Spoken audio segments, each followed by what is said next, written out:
जय माता की, राधे राधे। एक चलते ही सोहर गीत गावे, ज्यादा ना जाने दोस्तों, जौन जाने तू उतना चलते ही गावे, जैसे लगे कमेंट करके बताइए।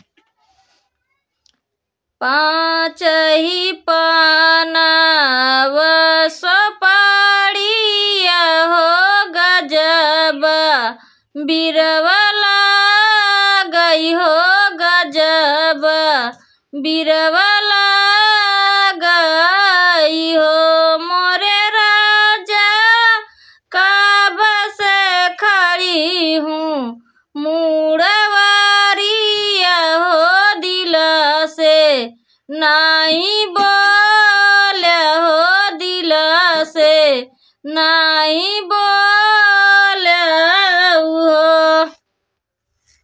तू ही मोरी रानी या से रानिया हो तू ही नी ठाकुराइनी हो तू ही नी ठाकुराइनी हो मोरी रानिया तू तो आयु जन्म की बझिनिया हो मुहा से कैसे बोली हो दिल से कैसे बोलाऊं हो।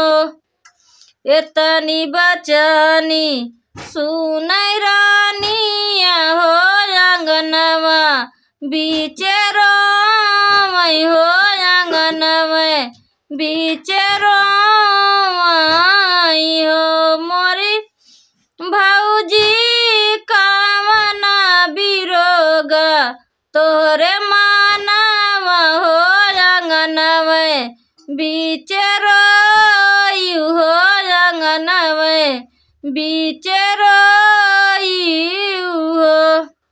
काऊ काऊ मोरे देवरा हो कहता लजिया गई हो शरमा हमारे गई हो मोरे देवरा जे करी बारे बियाहिया हो बझनिया कही बोला मई हो बझनिया कही बोला मई हो।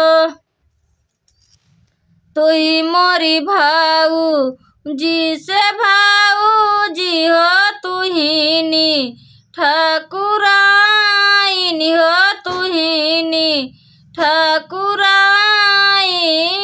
हो मोरी भाऊजी आचरा में लिहू तिल चाउर हो तसूर जुमनावा हो तसूर जुमनावा हो।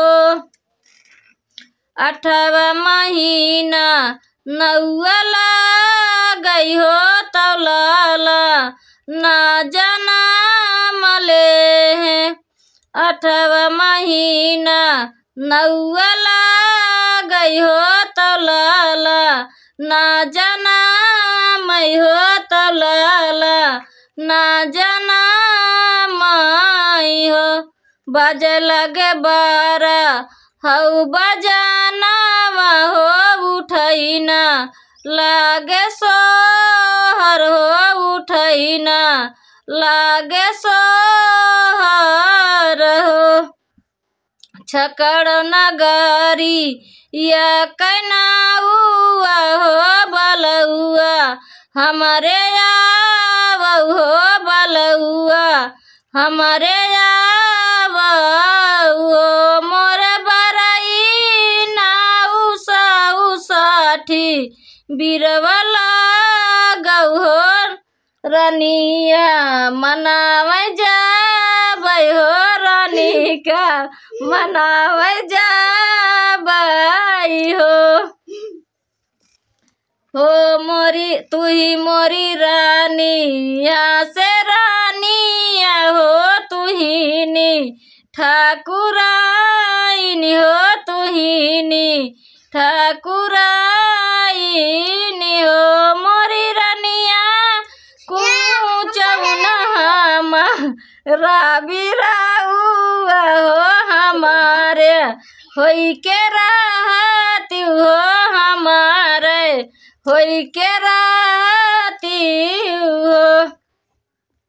तू ही मोरे राजा से राजा हो, तू ही ना सिर साहेब हो, तू ही ना सिर साहेब हो। मोरे राजा बीरवा कुचवऊ अपनी माइया हो, तव अपनी बहिनिया हो, तव अपनी बहिनिया हो। मोरे राजा बीरवा कुचई है हमारा लाला ना हो, तो जेना से जुड़ाने हो, तो जेना से जुड़ाने हो।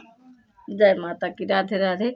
एक ठे माँ लड़के दोस्तों बहुत चिल्लाई करत रहा, हंस दे है, जहाँ गलती कसूर हुए माफ करिए।